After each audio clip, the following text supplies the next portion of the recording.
ಇದು ಹಿಂದುಳಿದ ಜಿಲ್ಲೆ. ಸರ್ಕಾರಿ ಶಾಲೆಗಳಿಗೆ ಸೋಲಾರ್ ಪ್ಯಾನೆಲ್ ಅಳವಡಿಸೋಕೆ ಅಂತ ಸರ್ಕಾರ ಕೋಟಿ ಅನುದಾನ ಕೊಟ್ಟಿತ್ತು. ಆದರೆ ಶಾಲೆಗಳ ಅಭಿವೃದ್ಧಿ ನೆಪದಲ್ಲಿ ಅಧಿಕಾರಿಗಳು ಮತ್ತು ಗುತ್ತಿಗೆದಾರರು ಹಣ ಲೂಟಿ ಮಾಡಿದ್ದಾರೆ. ಈ ಬಗ್ಗೆ ನ್ಯೂಸ್ 18 ನಿರಂತರ ವರದಿ ಬಿತ್ತರಿಸಿತ್ತು. ಇದೀಗ ಸಚಿವರು ತನಿಖೆಗೆ ಆದೇಶ ಕೊಟ್ಟಿದ್ದಾರೆ.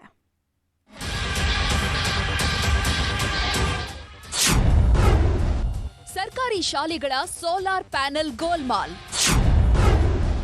ನ್ಯೂಸ್ 18 ವರದಿ ಬಳಿಕ ತನಿಖೆಗೆ ಆದೇಶಿಸಿದ ಖಂಡ್ರೆ. ಗಡಿ ಜಿಲ್ಲೆ ಬೀದರ್ನಲ್ಲಿ ಔರಾದ್ ಮತ್ತು ಕಮಲನಗರ ತಾಲೂಕುಗಳು ಅತ್ಯಂತ ಹಿಂದುಳಿದಿದ್ದು, ಇಲ್ಲಿನ ಶಾಲೆಗಳ ಅಭಿವೃದ್ಧಿಗೆ ಸರ್ಕಾರ ಕೋಟ್ಯಾಂತರ ರೂಪಾಯಿ ಹಣ ನೀಡಿತ್ತು. ಶಿಥಿಲಾವಸ್ಥೆ ತಲುಪಿದ ಶಾಲಾ ಕೊಠಡಿಗಳ ದುರಸ್ತಿ, ಸೋಲಾರ್ ಪ್ಯಾನೆಲ್ ಅಳವಡಿಕೆಗೆ ಕಲ್ಯಾಣ ಕರ್ನಾಟಕ ಪ್ರದೇಶಾಭಿವೃದ್ಧಿ ಮಂಡಳಿಯಿಂದ ಹಣ ಬಿಡುಗಡೆ ಮಾಡುತ್ತಿದೆ. ಆದರೆ ಔರಾದ್ ಮತ್ತು ಕಮಲನಗರದ ಸರ್ಕಾರಿ ಶಾಲೆಗಳ ಅಭಿವೃದ್ಧಿಗೆ ಮೀಸಲಿಟ್ಟಿದ್ದ ಕೋಟ್ಯಾಂತರ ರೂಪಾಯಿ ಅನುದಾನದಲ್ಲಿ ಕೆಕೆಆರ್ಡಿಬಿ ಅಧಿಕಾರಿಗಳು ಬ್ರಹ್ಮಾಂಡ ಭ್ರಷ್ಟಾಚಾರ ನಡೆಸಿದ್ದಾರೆ. ಔರಾದ್ ತಾಲೂಕಿನ ದೂಪತ ಮಹಾಂಗಾಂವ್, ಸಂತಪುರ, ವಡಗಾಂವ್, ಚಿಕ್ಲಿ ಮತ್ತು ಕಮಲಾನಗರ ತಾಲೂಕಿನ ಗ್ರಾಮಗಳು ಸೇರಿದಂತೆ ಒಟ್ಟು 49 ಶಾಲೆಗಳಲ್ಲಿ ಸೋಲಾರ್ ಪ್ಯಾನೆಲ್ ಅಳವಡಿಸಲು 2023-24 ಮತ್ತು 25ನೇ ಸಾಲಿನಲ್ಲಿ 1.52 ಕೋಟಿ ಬಿಡುಗಡೆ ಆಗಿತ್ತು. ಪ್ರತಿ ಶಾಲೆಗೂ 4 ರಿಂದ 5 ಲಕ್ಷದವರೆಗೆ ಅನುದಾನ ಮೀಸಲಿಡಲಾಗಿತ್ತು.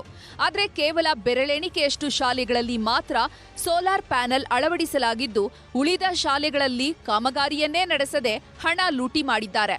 ಈ ಬಗ್ಗೆ ನ್ಯೂಸ್ 18 ನಿರಂತರವಾಗಿ ವರದಿ ಬಿತ್ತರಿಸಿದ ಬಳಿಕ ತನಿಖೆ ಮಾಡಿ ವಾರದೊಳಗೆ ವರದಿ ಕೊಡುವಂತೆ ಜಿಲ್ಲಾಧಿಕಾರಿಗೆ ಸೂಚಿಸಿದ್ದಾರೆ.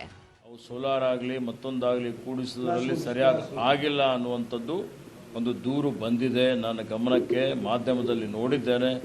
ಜಿಲ್ಲಾಧಿಕಾರಿಗಳಿಗೆ, ಮುಖ್ಯ ಕಾರ್ಯನಿರ್ವಾಹಕಾಧಿಕಾರಿಗಳಿಗೆ ಸೂಚನೆ ಕೊಟ್ಟಿದ್ದೇನೆ. ಅವರಿಗೆ ಬರವಣಿಗೆಯಲ್ಲೂ ಕೊಡಲಿಕ್ಕೆ ಹೇಳಿದ್ದೇನೆ. ತನಿಖೆ ಮಾಡಿ ವರದಿ ಕೊಡಿ. ತನಿಖಾ ವರದಿ ಪ್ರಕಾರ ಯಾರೇ ಇದ್ದರೂ ಅವ್ರ ಮೇಲೆ ಕಠಿಣವಾದಂಥ ಕ್ರಮ ಆಗುತ್ತೆ.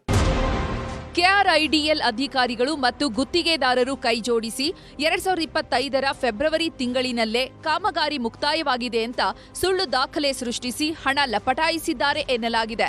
ಆದರೆ ಅಂತಹ ಯಾವುದೇ ಅಕ್ರಮ ನಡೆದಿಲ್ಲ, ನನ್ನ ಹೆಸರನ್ನ ಹಾಳು ಮಾಡುವ ಸಲುವಾಗಿಯೇ ಈ ರೀತಿ ಆರೋಪ ಮಾಡ್ತಿದ್ದಾರೆ ಅಂತ ಶಾಸಕ ಪ್ರಭು ಚೌಹಾಣ್ ಹೇಳಿದ್ದಾರೆ.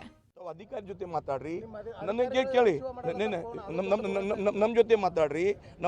ನಿನ್ನೆ ರಾತ್ರಿ ಬಂದರು, ಎಲ್ಲ ನೋಡಿದ್ದೀನಿ. ನಮ್ಮ ಜೊತೆ ಬರ್ರಿ, ಎಲ್ಲ ತೋರಿಸ್ತೀನಿ. ನಮ್ಮ ಹೆಸರು ಹಾಳಾಗಬೇಕು ಪ್ರಯತ್ನ ಅವ.